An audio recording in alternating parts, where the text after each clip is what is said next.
தலாக் என்பது இஸ்லாமில் அனுமதிக்கப்பட்டிருந்தாலும் அல்லாஹுவுக்கு மிகவும் விருப்பமில்லாத அனுமதிக்கப்பட்ட செயல் அப்படின்னு முகமது நபி ஸல்லல்லாஹு அலைஹி வஸல்லம் அவங்க கூறியிருக்காங்க. தலாக் என்றால் என்ன? ஒரே சமயத்தில் 3 முறை தலாக் சொல்லலாமா? இஸ்லாம் தலாக்கை விரும்புகிறதா? தலாக்கை பற்றி அல்லாஹ்வுடைய பார்வை என்ன? ஷரியத் சட்டம் தலாக்கை பற்றி என்ன சொல்லுது அப்படின்றதும் ஃபுல்லாக டீட்டெயில்டாக ஒவ்வொரு தலாக்கிற்கு பிறகும் என்னென்ன செய்ய வேண்டும் அப்படின்றதும் விரிவாக சொல்லியிருக்கு. இன்ஷா அல்லாஹ் வீடியோ ஸ்கிப் பண்ணாமல் ஃபுல்லாக பாருங்கள். குலாவுடைய சட்டங்களை பற்றி தெரிஞ்சுக்கணும் அப்படின்னு சொன்னால் நம்முடைய சேனல்லையே குலாவுடைய சட்டங்களை பற்றி தனியாக வீடியோ போட்டிருக்கு. இன்ஷா அல்லாஹ் செக் அவுட் பண்ணி பாருங்கள். வாங்க இன்னைக்கு வீடியோக்குள்ளே போகலாம். தலாக் அப்படின்னா அரபு மொழியில் விடுவிப்பது அல்லது விடுதலை அப்படின்னு பொருள். தலாக் அப்படிங்கிறது ஒரு கணவன் தன்னுடைய மனைவிக்கு திருமண பந்தத்திலிருந்து விடுவிக்கிறது அல்லது விடுதலை செய்கிறது அப்படின்னு அர்த்தம். தலாக் 2 முறை வரை தான். அதன் பின் நல்ல முறையில் வச்சுக்கணும், இல்லைன்னா நல்ல முறையில் விடணும். இதுதான் தலாக்கோட அடிப்படையான சட்டம். ஒரே சமயத்தில் 3 தலாக் சொல்லலாமா அப்படின்னு சொல்லி பார்த்தோம்னா இது தவறான முறை. இது ஒரு பித்தத். இது இஸ்லாத்தில் இல்லாத ஒரு செயலை சொல்கிறது தான் பித்தத். இஸ்லாத்தில் 3 முறை ஒரே நேரத்தில் ஒரு பெண்ணுக்கு தலாக் தலாக் தலாக் அப்படின்னு சொல்கிறது இஸ்லாத்தில் கிடையவே கிடையாது. இதை நபி ஸல்லல்லாஹு அலைஹி வஸல்லம் ரொம்ப கடுமையாக எச்சரிக்கிறாங்க. சுன்னாவுக்கு எதிரான ஒரு செயல் தான் 3 முறை தலாக் அப்படின்ற விஷயம். இஸ்லாம் தலாக்கை விரும்புதா அப்படின்னு சொல்லி பார்த்தா கண்டிப்பாக 100% கிடையாது. இஸ்லாம் தலாக்கை கடைசி தீர்வை மட்டும்தான் அனுமதிக்குது. அல்லாஹ்வுக்கு மிகவும் வெறுக்கத்தக்க ஹலாலான விஷயம் எது அப்படின்னு சொல்லி பார்த்தோம்னா கண்டிப்பாக அது தலாக் அப்படின்ற விஷயம்தான். தலாக் கொடுக்கறதுக்கு முன்னால் என்ன செய்யணும் அப்படின்னு சொல்லி பார்த்தா ஒரு பெண்ணுக்கு தலாக் கொடுக்குறாங்க அப்படின்னு சொன்னால் ஃபஸ்ட்டு 2 பேர்த்தையும் உட்கார வச்சு கவுன்சிலிங். இந்த பேச்சுவார்த்தை கவுன்சிலிங்கில் 2 பேர்த்துக்கும் மனஸ்தாபங்கள் இன்னும் இருக்குது அப்படின்ற பட்சத்தில் 2வதாக படுக்கையை விலக்கி வைக்கிறது. படுக்கையை விலக்கி வச்சும் இன்னும் மனஸ்தாபங்கள் இருக்குது அப்படின்ற பட்சத்தில் தான் 3வதாக குடும்பத்தை கூப்பிட்டு பேச்சுவார்த்தை நடத்துறது. அதாவது பெண்ணுடைய வீட்டு சைட்லேருந்து ஒருத்தரும் ஆணுடைய வீட்டு சைட்லேருந்து ஒருத்தரும் அவங்க சார்பாக உட்காந்து மத்தியஸ்தமாக பேசுவாங்க. அதுலேயும் அவங்களுக்கு மனஸ்தாபங்கள் இருக்குது அப்படின்னா தான் அடுத்த கட்டமாக தலாக்குண்டான ஸ்டெப்பே எடுத்து வைக்கணும். தலாக் கொடுக்கும் சரியான முறை அல்லது சுனத்தால வழி என்ன அப்படின்னு சொல்லி பார்த்தோம்னா மனைவி ஹைல் இல்லாத நிலையில், அதாவது மனைவி பீரியட்ஸ் இல்லாத டைமில் தான் ஒரு பெண்ணுக்கு கணவன் தலாக் கொடுக்க முடியும். அந்த டைமில் அவங்க 2 பேரும் உடல் உறவில் ஈடுபட்டிருக்க கூடாது. அந்த டைமில் ஒரே ஒரு தலாக் மட்டும்தான் அந்த பெண்ணுக்கு சொல்ல முடியும். நபி ஸல்லல்லாஹு அலைஹி வஸல்லம் அவங்க இப்னு உமர் ரலியல்லாஹு அன்ஹு அவங்கள அழைத்து தூய்மை நிலையில் தலாக் கொடுக்க வேண்டும் என்று கூறினார்கள் அப்படின்னு புகாரி முஸ்லீம்ல ஹதீஸ் இருக்கு. ஒரு பெண் ஹைல் இல்லாத நிலையில தான் ஒரு பெண்ணுக்கு தலாக் அப்படின்னு ஒரே ஒரு முறை சொல்லணும் அப்படின்னு சொல்லி நபி ஸல்லல்லாஹு அலைஹி வஸல்லம் சொல்லியிருக்கிறாங்க. இத்தாவுடைய காலம் என்றால் என்ன? தலாக்கிற்கு பிறகு மனைவி காத்திருக்க வேண்டிய காலம் இத்தாவுடைய காலம்.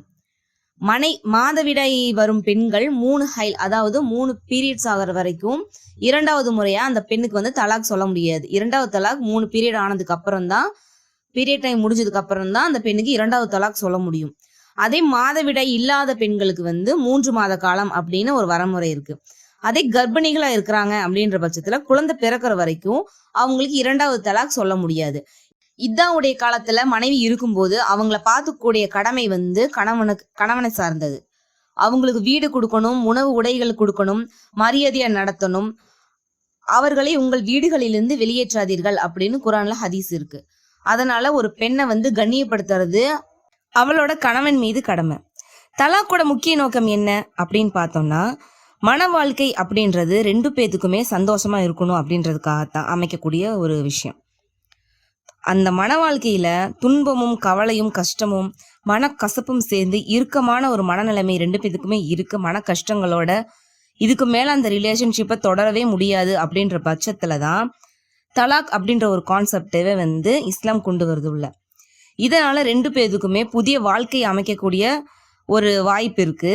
2 பேருக்குமே மன நிம்மதிக்கான ஒரு வழியும் இஸ்லாம் வழிவகுத்து கொடுக்குது. இந்த முதல் தலாக் கொடுத்ததுக்கு அப்புறம் இத்தாவுடைய நிலைமையில கணவன் மனைவி ஒன்று சேர்றதுக்கு உண்டான வாய்ப்புகள் இருக்கு. இந்த டைம்ல இதானுடைய டைம்ல அவங்க மனஸ்தாபங்கள் கொஞ்சம் கோபங்கள் குறைஞ்சிருக்கு அப்படின்ற பட்சத்துல 2 பேரும் ருஜு செய்யலாம், அதாவது திரும்ப சேரலாம் அப்படின்னு சொல்லி ஹதீஸுகள் வருது பார்க்கலாம். இதேதான் இல்லை அப்படி இருந்தும் 2 பேர்னா ஒன்று சேரலை, மறுபடியும் பிரச்சனைகள் வருது, மீண்டும் சேர முடியல, பிரச்சனை வருது அப்படின்ற பட்சத்துல தான் இரண்டாவது தலாக் சொல்றதுக்கு இஸ்லாம் வலியுறுத்துது. அந்த டைம்ல இரண்டாவது தலாக் வந்து எப்படின்னா வந்து அதே மாதிரி தான். ஃபர்ஸ்ட் எப்படி ஸ்டெப் பை ஸ்டெப்போ அதே தான். ஃபர்ஸ்ட் வந்து கவுன்சிலிங், அதுக்கப்புறம் பேச்சுவார்த்தை நடக்குது, 2 பேர் படுக்கை விலக்கி வைக்கிறாங்க. ரெண்டாவது தலாக் சொல்லும்போது அவங்களுடைய மனைவிமார் வந்து பீரியட்ஸ் டைம் இல்லாமல் இருக்கணும். ஃபர்ஸ்ட் என்னென்ன பார்த்தோமோ அதே தான் வந்து ரெண்டாவது தலாக்குக்கு வந்து ஃபுல்லாக ஃபாலோ பண்ணணும். அப்பயும் வந்து ரெண்டாவது தடவை வந்து ஒரே ஒரு தலாக் அப்படின்னு வந்து சொல்லணும். கணவன் வந்து மனைவிக்கு வந்து 2வது முறை தலாக் சொல்லும்போது ஒரே ஒரு தடவை தலாக் அப்படின்ற வார்த்தையை சொல்லணும். அந்த பெண் 3 தடவை ஹைஸுடைய நிலையை அடையிற வரைக்கும் இத்தாவுடைய காலங்கள் இருக்குது. அதே வந்து பீரியட் ஆகாத பெண்கள் அப்படின்னு சொல்லி பார்த்தோம்னா அவங்களுக்கு வந்து 3 மாத காலம் அப்படின்னு வந்து வரைமுறை இருக்கு. அதே வந்து கர்ப்பிணிகளா இருக்காங்கன்னா குழந்தை பிறக்கிற வரைக்கும் இத்தாவுடைய காலம் அவங்க இருக்கணும். இந்த டைம்ல வந்து அவங்களுடைய முழு பொறுப்பு வந்து கணவனை தான் சாரும். 2வது முறை தலாக் சொன்ன பிறகும் கணவன் தான் வந்து முழு பொறுப்பும் வந்து கணவன் தான். அவங்களுக்கு வந்து உணவு, உடை, இருப்பிடம் எல்லாமே வந்து அவங்களுக்கு கண்ணியமா நடத்துறது வந்து கணவனோட கடமை. அதுக்கப்புறமும் வந்து இதுலயும் வந்து ருஜு செய்யலாம். அதாவது ஒன்று சேர்ந்து வாழ்றதுக்கு உண்டான வாய்ப்புகள் வந்து இஸ்லாம் வந்து தருது. இந்த டைம்லயும் அவங்க மனசார ஒன்று சேர முடியல, இதுக்கும் வேணவே வேணாம் அப்படின்ற மனநிலைமையில் இருக்கிறாங்க அப்படின்னாதான் இத்தாவுடைய காலம், அதாவது 2வது தலாக் சொல்லி 2வது முறை இத்தாவுடைய காலம் முடிந்ததுக்கு பிறகு நெக்ஸ்ட் ஸ்டெப்பா 3வது தலாக் சொல்றதுக்கு அடுத்த ஸ்டெப் எடுத்து வைக்கணும். இந்த முறை வந்து ஒரே ஒரு தலாக் தான், கடைசியா ஒரே ஒரு தடவை 3வது முறை தலாக் சொல்றது ஒரே ஒரு தலாக் சொல்லணும். இதற்கு பிறகு இத்தாவுடைய காலம் பீரியட்ஸ் ஆகக்கூடிய பெண்களாக இருந்தால் 3 மாதம் அவங்களுடைய அந்த பீரியட் டைம் முடிகிற வரைக்கும். அதே வந்து பீரியட்ஸ் ஆகாத பெண்கள் அப்படி இருக்காங்க, மாதவிடாய் ஆகாத பெண்கள்னா 3 மாத காலம் அப்படின்னு வரைமுறை. அதே கர்ப்பிணிகளாக இருந்தாங்கன்னா இதாவுடைய காலம் வந்து 3வது தலாக் சொன்னது பிறகு வந்து கர்ப்பிணிகளாக இருந்தாங்க குழந்தை பிறக்கிற வரைக்கும் இதாவுடைய காலம்.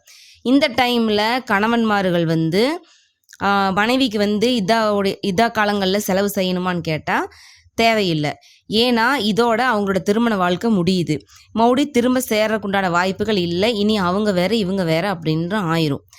இதே வந்து கர்ப்பிணிகளாக இருக்கிறாங்க ஒரு வேளை அப்படின்ற பட்சத்தில் மட்டும் அந்த குழந்தைக்கு வந்து குழந்தை பிறக்கிற வரைக்கும் குழந்தைகளுக்கு உண்டான செலவு வந்து கணவன் வந்து செய்யணும்.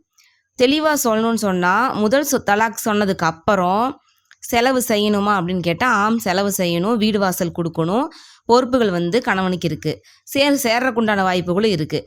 2ஆம் தலாக் சொன்னதுக்கு அப்புறம் சேம் இதே தான், பொறுப்புகள் இருக்குது, செலவு செய்யணும், வீடு வாசல் கொடுக்கணும், அவங்களுடைய பொறுப்புகளை ஏற்றுக்கணும், சேர்ந்து வாழக்கூடிய வாய்ப்பு இருக்குது.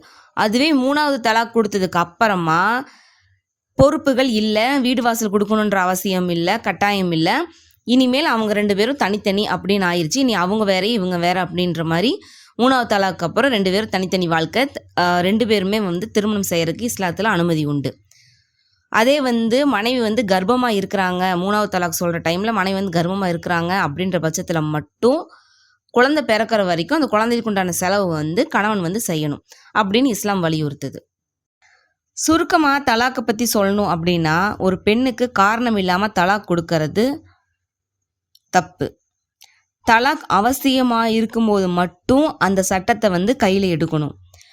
பெண் ஆண் 2 பேருமே வந்து தலாக் வாங்கின நிலைமையில் இந்த சமுதாயத்தால் கண்ணியப்படுத்தப்பட்டு மதிக்கப்படணும். இதாவுடைய காலம் வந்து கட்டாயம் இருக்கணும். மறுமணம் செய்வது 2 பேத்துக்குமே வந்து ஹலாலான ஒரு விஷயம். இதை வந்து இஸ்லாம் வந்து வலியுறுத்துது. தலாக்கினுடைய சட்டங்கள் குறித்து உங்களுக்கு ஏதாவது டவுட் இருக்குது அப்படின்னு சொன்னால் கமெண்ட் பண்ணுங்கள். இன்ஷா அல்லாஹ் கண்டிப்பாக ரிப்ளை பண்ணுறேன். அஸ்ஸலாமு அலைக்கும் வரஹ்மத்துல்லாஹி தஆலா வபரகாத்துஹு.